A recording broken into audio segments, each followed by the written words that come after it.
afternoon, guys. Thanks again for joining us. I'm Mark D'Andrea, the Doctor of Real Estate, co-lead of the AMP Mentorship platform here at Red One. Again, we're joined by Justin Humphreys with Humphreys Homes. We wanted to kind of pick up where we left off last time. Justin, you talked about, I just want to make sure I got this right. You talked about your growth in real estate. So first year, when was that, by the way? What year? Well, I got my license in December of 17, so January of 18 would have been my first month as a. So January of 18 through January of 19, you do 9 transactions. 9 transactions. 19 through 20, you do 11. Correct.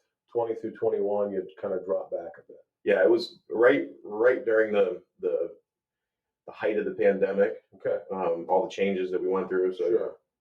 So, and then you kind of recognized, hey, for 3 years, doing okay. I've been chasing transactions versus marketing real estate services, wanting to be of assistance to people. Join AMP, and in that first year in AMP, you went from below 10 because that's where you were. What were your transaction numbers the first year that you joined AMP? Well, when we sat down after our trip down to Lancaster, we scheduled a time. We sat down at our office, which was the old office back here at Eastwind. Yep. And we took a look at my sphere, my database, how many transactions I had closed, my KB Core platform and my CRM and all the places where you track your clients. And you looked at it and said that there was no reason that I shouldn't close 16 transactions. There's no reason I shouldn't close 11 transactions that coming year. Okay. Which would have been February 21 to February 22. Okay. That year I closed 16.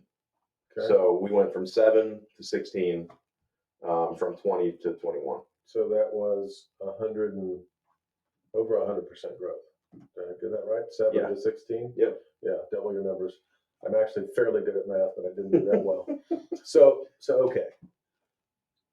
Nick, we're going to make this video about a particular aspect of AMP that you were passionate about from the very beginning, because the platform has over 24 different tools that we teach. It's all based upon back-end marketing. Right. Can you name the particular area that you were passionate about, excited about, that you kind of delved into first that made that transition from 9 to 16 in that first year? Does anything come to mind? Yeah, I would say that my my presence on social media, or any platforms where I can market myself. So all the big ones that we coach on, definitely amp that up. No pun intended.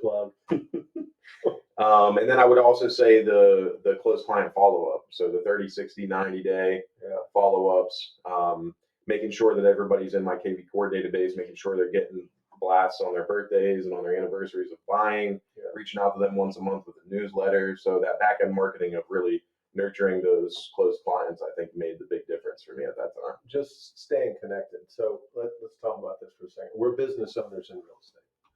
You and I drive by brick and mortar stores every day, big ones, small ones, mom and pops, and up to the Walmarts of the world. We're also online, so you've got Amazon and many other places online. These are all businesses that are experts at keeping themselves in front of their customer base. Right. And there's a reason for that. Those customers want that product. Mm-hmm. They've proven that by going to that brick and mortar store or going online. And what those companies do is make sure that you never forget about them. Right. So let's talk just real quick. We'll wind up this video with this about clients that you've closed a transaction with. One of the mantras on the AMP platform that we often drill into the heads of the agents we work with is your job really doesn't start until closing. Right. Now, I don't want to diminish the work that our clients, the other agent, appraisers, lenders, title people, all the folks that are involved in a transaction work very, very hard to make sure everybody's taken care of. I'm not diminishing that by saying the job starts at closing. Mm-hmm. I'm just saying that this is a situation where what you discovered was that you have folks that you've been responsible for making one of the biggest decisions in their life, certainly financially, and you wanted to take care of them. Is that an accurate statement, first of all? Yes. Okay. So how we take care of them? One of the things that's most important about a resale house is making sure that your appliances and your HVAC and all those electrical and plumbing kind of stay in good working order. So I'm sure you reach out and make sure that all of your clients have a home warranty, or at least are given the opportunity to have one.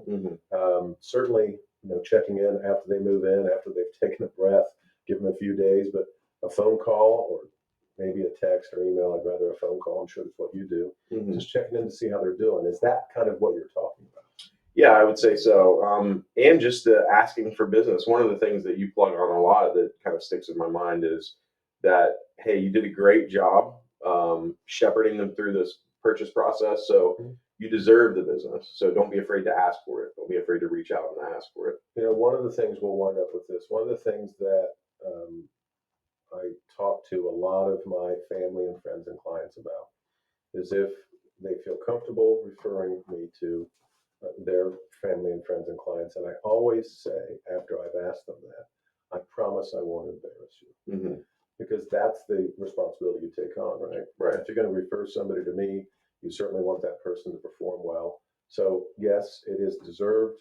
If you're going to get people through the transaction and they're happy, then certainly anybody that they know would also be happy. Does that make sense? Absolutely. And that's one of the things that when agents ask me for advice on problems they might be having during a transaction, I always tell them, if it's anything that affects the commission we make or anything like that, I tell them this is not a sprint, it's a marathon. So don't think about the money that you made or lost on this deal. Think about the 3 or 4 people that if you provide a good experience, that the people from this transaction are going to introduce you to those deals down the road. So yeah, that taking care of the clients, gaining their confidence and their trust through being a responsible real estate agent and doing the right things, it pays off because every person knows a lot of people that they're going to refer you to, hopefully. Sure. So, and we have fiduciary responsibilities. Be accountable, correct things in confidence, be obedient as long as no one has to do anything illegal.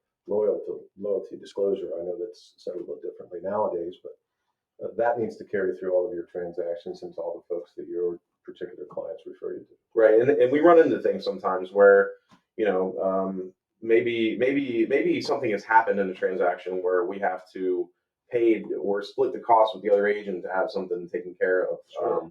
It's not the end of the day, because like I said, at the end of the day, if you provide that good experience for those people, they're going to want to refer you, they're going to trust you and like you and want their friends and family to work with you, and you'll take just as good care of those people. Close clients.